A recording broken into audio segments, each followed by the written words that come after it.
And it's interesting that we sang All Are Welcome today, because the takeaway that I took away was a person whose home we visited and who spoke about, and I'm going to read a little bit about what he said, some words similar to what he said to us yesterday, is that at the end of it, he said, we need you Louisvillians, and we need people from Lexington, because we are hillbillies, and they don't listen to us.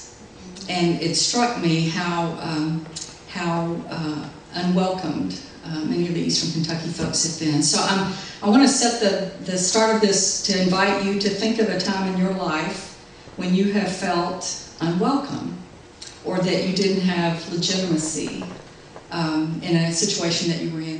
Many years ago, Dan and I were on the Belle of Louisville, and I apologize if I've told you this story before, but Dan was in a contemporary Christian band in his 20s, and we were playing for the Black Gospel Association, who had a cruise on the Belle of Louisville. So there were hundreds of African Americans there, and about 10 of us maybe that were Caucasian. And while we were out in the river, the Belle of Louisville caught on fire because a cigarette was not out, and I've never been back on it, because what happens is that people all move to the side that's not on fire, and the boat tilts, and it's very unsettling. And I grabbed a life preserver and put it on and had my head through the armhole and was saying, Dan, I'm so stressed I can't breathe. And that's because you got the life jacket on wrong. But anyway, what the city did was send buses we got over to Cox's Park, and they sent TARC buses to pick us up. And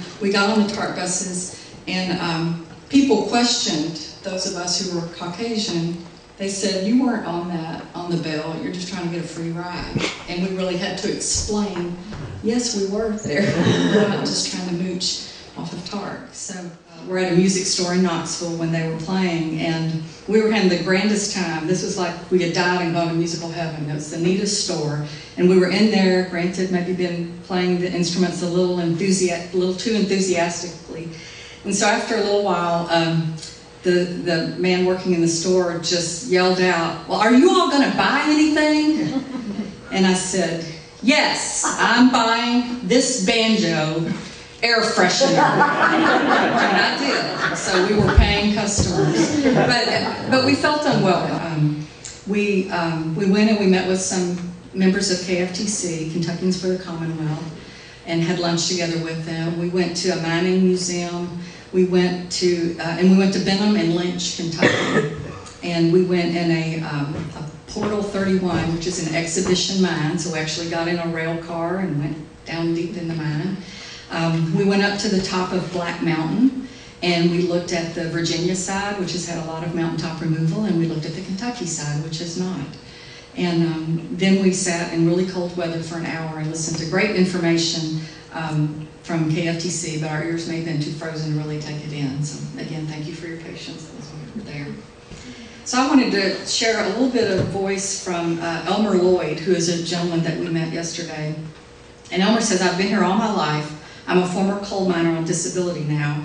I bought my property down here in 1982, and in 1985 I became disabled. I built my pond. I grew some blackberries, strawberries. I used to like to go lake fishing, but after I hurt my back, it's hard to do a lot of traveling. I wanted to build a pond for my grandkids and kids to have something to do. Then the mines did some damage to it. I argued with them a few years, and they finally decided to fix it. Paid me some money to fix it. I'm working on it now and got it fairly well restored.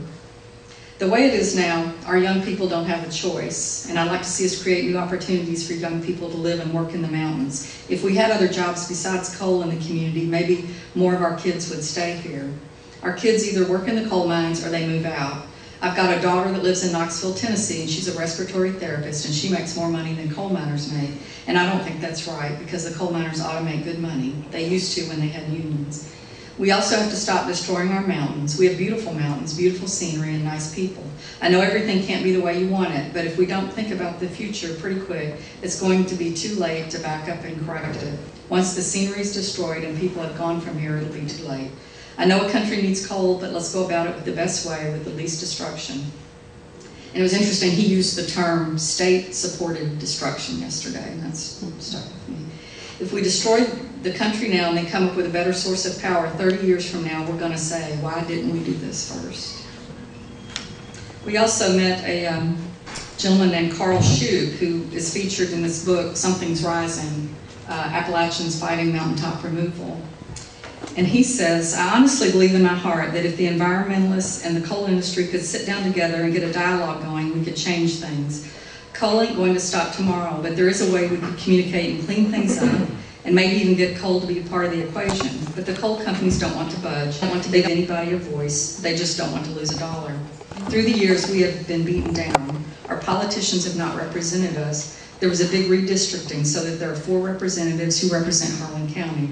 It's divide and conquer. That's what's happening. I just want my oak trees and walnut trees. I want to be able to take my grandchildren out in the woods and not have to worry about falling off a 300-foot high wall. They're coming in on us. They're coming in from Letcher County, right over that ridge there. It's all on the other side of the mountain right now, but they're slowly encroaching. That's why I'm fighting so hard. And then I want to read some from Judy Bonds, who's a West Virginia person who passed away from cancer earlier this year. Lots of churches need to start fighting back. They should read Genesis 2:15. God said he put us in the garden to dress it and keep it, not to destroy. He told us to use what was on this earth, but he also told us to protect it, to be stewards. We can use it, but we can't abuse it. Look at nature. Creation shows God's creativity. He gave me something in my charge to take care of. I have to answer to him for it. Which one of these mountains would God blow up? Which one would Jesus store his waste in? We will be held accountable for what we've done.